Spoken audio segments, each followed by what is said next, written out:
Good evening. Welcome to Study Agora. Study Agora में आपका स्वागत है। तो आज हम हमारे इम्पॉर्टेंट टॉपिक देखेंगे यूपीएससी के लिए। तो शुरू करते हैं। पहला टॉपिक है India gets highest annual foreign direct investment inflow. तो ये जो एफडीआई इनफ्लो आया है काफ़ी ज़्यादा आया है, 83.57 बिलियन। ये जो फाइनेंशियल ईयर 21-22 में आया है अब तक का सबसे हाईएस्ट फॉरेन डायरेक्ट इन्वेस्टमेंट है। एक चीज़ आपको ये याद रखनी है कि जब इन्वेस्टमेंट 10% से ज़्यादा हो तो वो एफडीआई में आता है। इसके अलावा आपको फॉरेन पोर्टफोलियो इन्वेस्टर एफआईआई ये भी पता होने चाहिए ये क्या होते हैं। इसके अलावा एक चीज़ आपको और पता होनी चाहिए जिसको हम कहते हैं पी नोट्स, पार्टिसिपेटरी नोट्स। वो उन इन्वेस्टर्स के लिए होते हैं जो इंडिया में नहीं ऑफिशियली नहीं आना चाहते बट कुछ सम लगा के वो इन्वेस्ट करना चाहते हैं प्रोजेक्ट्स के अंदर, इंडिया के अंदर। ठीक है, तो इतना आपको पता होना चाहिए कि एफडीआई क्या होती है, इसकी लिमिट कितनी होती है, 10% से ऊपर एफडीआई में काउंट होती है। एफपीआई क्या होते हैं, पार्टिसिपेटरी नोट्स क्या होते हैं। ये आप देख लीजिए कि इस साल जो है एफडीआई इनफ्लो काफ़ी हाई है, 83.57 बिलियन यूएस डॉलर्स है। और स्टेट्स की बात करें तो कर्नाटक जो है इसको हाईएस्ट एफडीआई मिली है। कर्नाटक स्टेट को हाईएस्ट फॉरेन डायरेक्ट इन्वेस्टमेंट मिला है, इतना आपको पता होना चाहिए। और किस कंट्री से सबसे ज़्यादा एफडीआई आया ये आपको पता होना चाहिए। सिंगापुर ने टॉप किया है, जो है 27% इंडिया की टोटल फॉरेन डायरेक्ट इन्वेस्टमेंट जो है वो सिंगापुर से आई है। 18% यूएस से आई है, यूएस नंबर 2 पर है। ठीक है, तो आगे चलते हैं। ये डेटा मैंने इंक्लोज किया है, ये पीआईबी का डेटा है, तो आप एक बार देख लेना। India gets highest annual FDI inflow, ये मैंने आपको बता दिया। India rapidly emerges as preferred investment destination. FDI inflow जो हुआ है 20 गुना हुआ है लास्ट 20 ईयर्स में, तो ये आपको पता होना चाहिए। आप मेंस में लिख सकते हैं 20 टाइम्स हुआ है लास्ट 20 ईयर्स में। फिर इसके बाद ये हुआ है कि मैन्युफैक्चरिंग में 76% इंक्रीज़ हुआ है। ठीक है, ये आपको पता होना चाहिए। FDI inflow rise by 23%। COVID के बाद जो है पोस्ट कोविड 23% इंक्रीज़ हुआ है। कर्नाटका मैंने आपको बता ही दिया हाईएस्ट एफडीआई, और सिंगापुर आपको बता ही दिया कि किस देश में से सबसे ज़्यादा एफडीआई आई है, तो वो सिंगापुर से आई है। ठीक है, एक ये इन्वायरमेंट का फिर सेकंड देखते हैं टॉपिक, सियोल फॉरेस्ट डिक्लेरेशन। जो सियोल है कैपिटल है साउथ कोरिया की। पहली बात तो आपको ये पता होनी चाहिए। दूसरी, ये जो अडॉप्ट करी गई है 15th वर्ल्ड फॉरेस्ट्री कांग्रेस हुई है सियोल में 13 मई 2022 को। ये जो है 15th वर्ल्ड फॉरेस्ट्री कांग्रेस हुई है। इसको जो होस्ट किया था वो food and agriculture organization FAO। Comment में नीचे लिख के बताइए यूरोप के किस कंट्री में FAO का हेडक्वार्टर्स है। FAO यूएन की बॉडी है official, food and agriculture organization. इसका हेडक्वार्टर किधर है, कमेंट में आप नीचे लिख के मुझे बताइए। ये जो है वर्ल्ड फॉरेस्ट्री कांग्रेस हर 6 साल में एक बार होती है, every 6 years. Seoul declaration basically है क्या, इसमें इन्होंने ये बोला कि आप लैंडस्केप और फॉरेस्ट रिस्टोरेशन में इन्वेस्टमेंट बढ़ाओ और इसको बढ़ा के 3 गुना कर दो 2030 तक। तो investment in landscape and forest restoration to be tripled by 2030, ये आपको पता होना चाहिए। तो ये जो बेसिकली जो डिक्लेरेशन है it is pro forest restoration. ठीक है, एफॉरेस्टेशन आप कैसे कर सकते हो, रिस्टोर कैसे कर सकते हो डिग्रेडेड फॉरेस्ट को, तो ये उसकी बात कर रहा है। इन्होंने एक कॉन्सेप्ट और बोला है कि इकोनॉमी और फॉरेस्ट हेल्थ टाइड है। इकोनॉमी और जो फॉरेस्ट हेल्थ है वो आपकी एक साथ एक दूसरे से जुड़ी हुई है।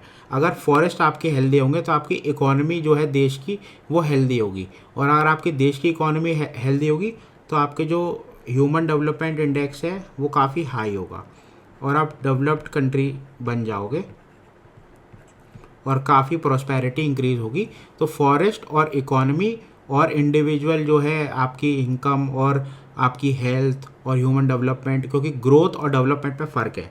एक चीज़ होती है ग्रोथ, एक चीज़ होती है डेवलपमेंट। अब डेवलपमेंट और देखिए ग्रोथ हो सकती है कंट्री की, हो सकता है कि 10% पॉपुलेशन आपकी कंट्री की ग्रोथ कर जाए। ठीक है, तो उसका मतलब ये नहीं है कि वो डेवलप्ड है। डेवलपमेंट तभी होगा जब वो रिसोर्सेज सब में बराबर बटेंगी, equitable distribution of all resources which are social, economic and political. तो डेवलपमेंट एक लार्ज कॉन्सेप्ट है। आप अमर्त्य सेन का डेवलपमेंट कॉन्सेप्ट पढ़िएगा, उसमें कैपेबिलिटीज़ अप्रोच की बात करी है उन्होंने कि आप कैपेबिलिटीज़ पे ज़्यादा फोकस करिए। कैपेबिलिटीज़ अगर आप एक बार डेवलप कर लेंगे तो उसके साथ साथ ही ग्रोथ भी होगी और डेवलपमेंट भी होगा। इसके अलावा इन्होंने बोला है सस्टेनेबल कंजम्पशन एंड प्रोडक्शन। ठीक है, जो आपका कंजम्पशन होना चाहिए और जो प्रोडक्शन होना चाहिए वो सस्टेनेबल होना चाहिए। इन्वायरमेंट को मद्देनज़र रख के आपको सारी चीज़ें करनी है। Health of humans and forest are connected. आपने देखा कि जूनोसिस हो रही है आजकल, जूनोटिक डिजीज़ हो रही हैं, जैसे मंकी पॉक्स है, अभी इसी में आपको बताऊंगा मंकी पॉक्स, कोविड है, मर्स है, सार्स है। तो ये बीमारियां कहाँ से आ रही हैं? ये बेसिकली फॉरेस्ट से ही तो बीमारियां आ रही हैं कि आप इंक्रोचमेंट इतना कर रहे हो। जो चीज़ जो है हमारे इम्यून सिस्टम को 200 साल बाद एक्सपोज होनी थी वो आज ही एक्सपोज हो जा रही है, जब वो हमारा इम्यून सिस्टम उसको लेने के लिए रेडी नहीं है। तभी तो इतनी सारी फैटेलिटीज़ हो रही हैं कोविड में। तो हम आगे देखते हैं। फिर एक स्पीशीज़, एक प्लांट न्यूज़ में है, प्लांट स्पीशीज़, उसका नाम है Arabidopsis thaliana. Arabidopsis thaliana basically क्या है कि कुछ साल पहले, मतलब अराउंड 40 to 45 ईयर, जब अपोलो मिशन चल रहे थे मून पर, अमेरिका के अपोलो मिशंस, तो हुआ क्या कि वो लोग चांद मतलब मून से रेगोलिथ या लूनर सॉइल लेके अर्थ पर आए काफ़ी सारा।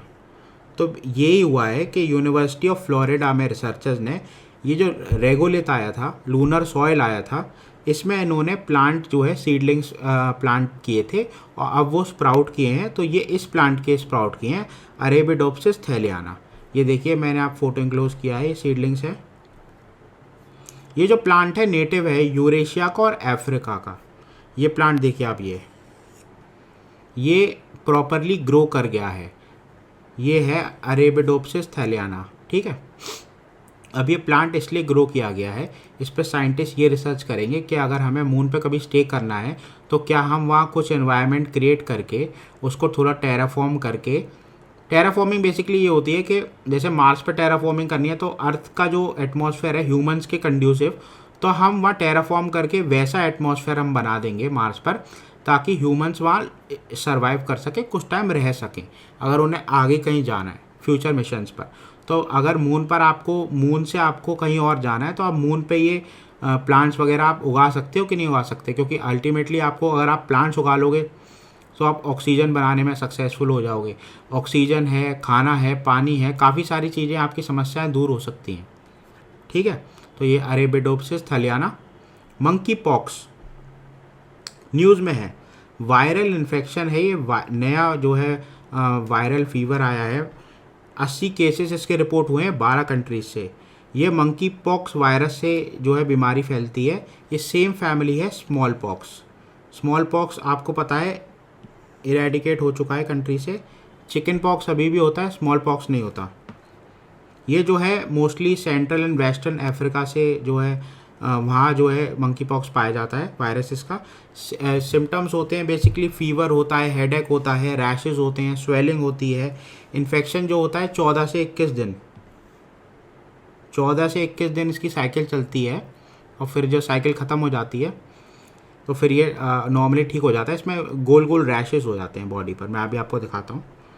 ये जो है virus face to face contact, जो ड्रॉपलेट्स होते हैं, रेस्पिरेटरी ड्रॉपलेट्स, उससे फैलता है। और जूनोटिक भी है। जूनोटिक ये बहुत इंपॉर्टेंट है।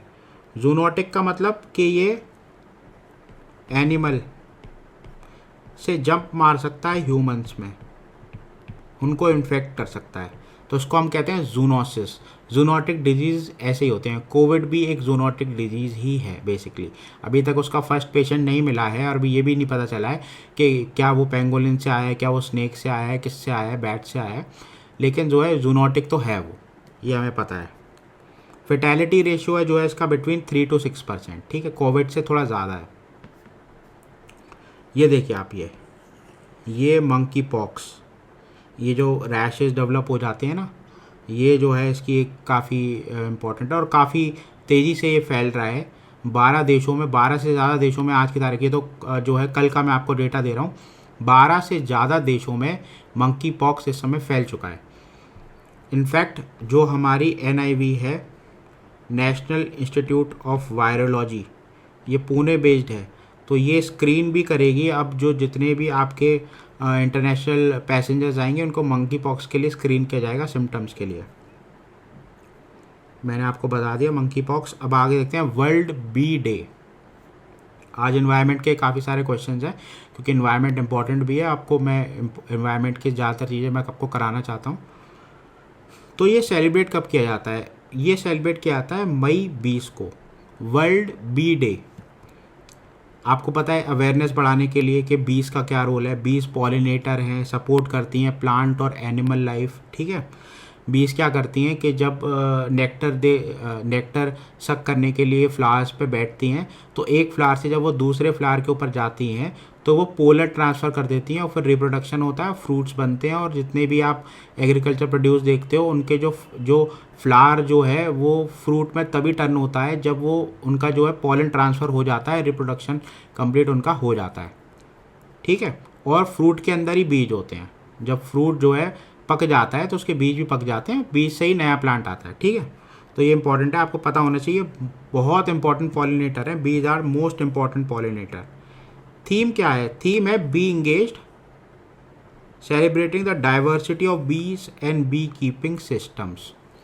तो थीम आपकी यूपीपीसीएस में पूछी जाती है, यूपीएससी में भी आपको पता होना चाहिए।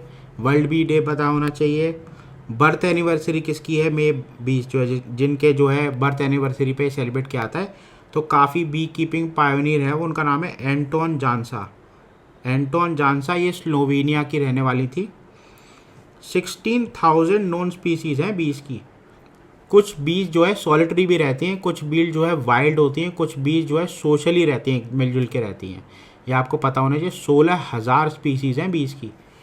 बीज are found in every continent, हर कॉन्टिनेंट पे मिलती हैं एक्सेप्ट एंटार्क्टिका।